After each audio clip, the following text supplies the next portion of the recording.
Let's continue reading Poppy by a V. We are on Chapter 8, Poppy and Papa. From the moment Lungwort pulled the curtain across the entrance to his boot study, he did not show himself. When inquiries were made, the curtain was opened by Sweet Cicely, but merely a fraction. Looking out just long enough to say, "He's not well," she would draw the curtain closed. Now, Poppy stood before the study. Working up the courage to speak to him, she kept asking herself, as she'd already done 100 times, if she really wanted to go to Newhouse. The answer, plain and simple, was no. Just the thought frightened her. But still, she was convinced it was the only way to prove that she and Ragweed were not really the cause of Aucax's refusal. None the less, she feared that when she told her father about her intentions, he would be displeased. With a sigh, she braced herself and called, "Papa!" Her mother peeked out from behind the curtain. "He's not...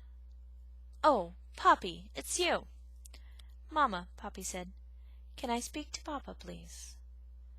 "Well, if anyone, just make it brief." Poppy slipped into the boot. "Is he still ill?" she whispered. Sweet Cicely nodded. "I've never seen him looking so poorly. He lies there whimpering, though every once in a while he'll shake his head and sob. What are we going to do? Or it's all over with us now." Poppy's heart sank. "Poppy," Sweet Cicely continued, "I do hope you're going to tell him something that will cheer him up." "I'm not sure I will," Poppy confessed. Her mother sniffed. "Well, then you'd best know what else he keeps saying." "Oh? He says if only Ragweed and Poppy had asked permission." Poppy's heart sank further. "And I must agree with him," Sweet Cicely went on. "Well, if you insist on seeing him, come along." Lungwort had curled himself into the absolute toe of the boot, the gloomiest part. His tail was wrapped around his feet, his whiskers were limp, and his front paws were in constant motion, as if squeezing a sponge. Poppy thought his fur had grown grayer, too. Sweet Cicely leaned over him. "Lungwort, dearest, it's Poppy come to visit." Lungwort shook his head and mumbled as if holding an argument with himself. Poppy came forward. "Papa," she said.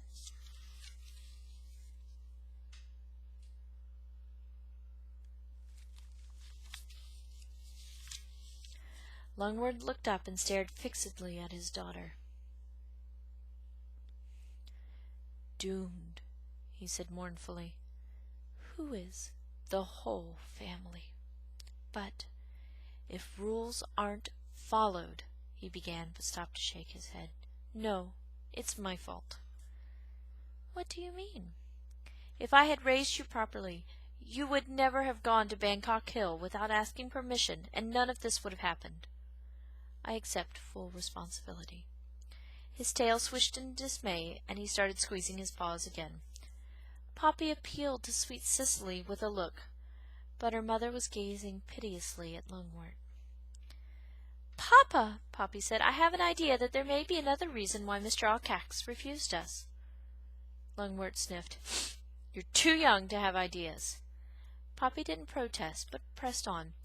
"I think Mr. Aucax refused permission because of something about Newhouse, something he doesn't want us to know." Lungwort considered his daughter for a moment. Suddenly his whiskers stiffened and he bared his front teeth. "That Ragweed!" he snarled with anger. "He twisted your mind! He caused all of this!" Poppy stepped back as though struck, but she managed to say, "I'm going to find out." "How?"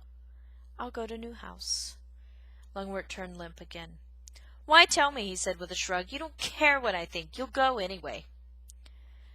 Poppy wanted to say something kindly, but the words would not come. Instead, after a painful silence, she turned to go. Suddenly Lungwort cried, "Poppy!"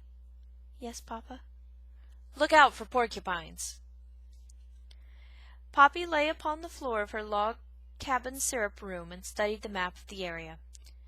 As far as she could see, there were 3 ways to reach New House. The easiest would be to go along the tar road, but if she took that route, she'd be traveling in the open. That was reason enough to rule the tar road out. The longest way would be to go around the marsh, but that meant going over Bangkok Hill, and it held too many painful memories and fears connected to Ragweed's death. No, Poppy was not ready to go there yet. Not yet. Her third choice was Dimwood Forest.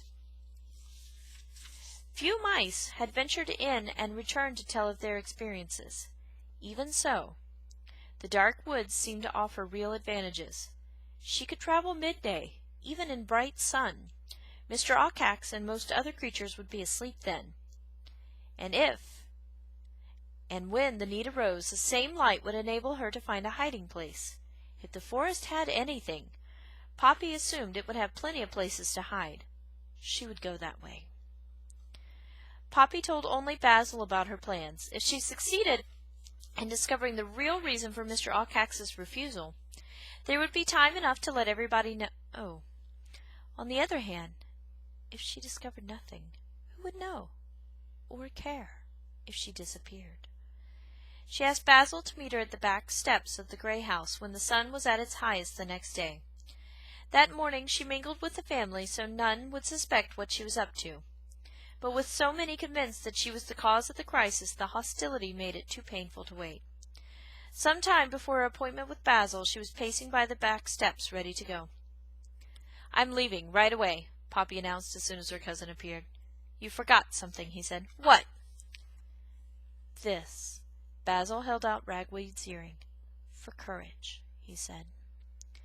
Poppy held still while her cousin affixed the earring.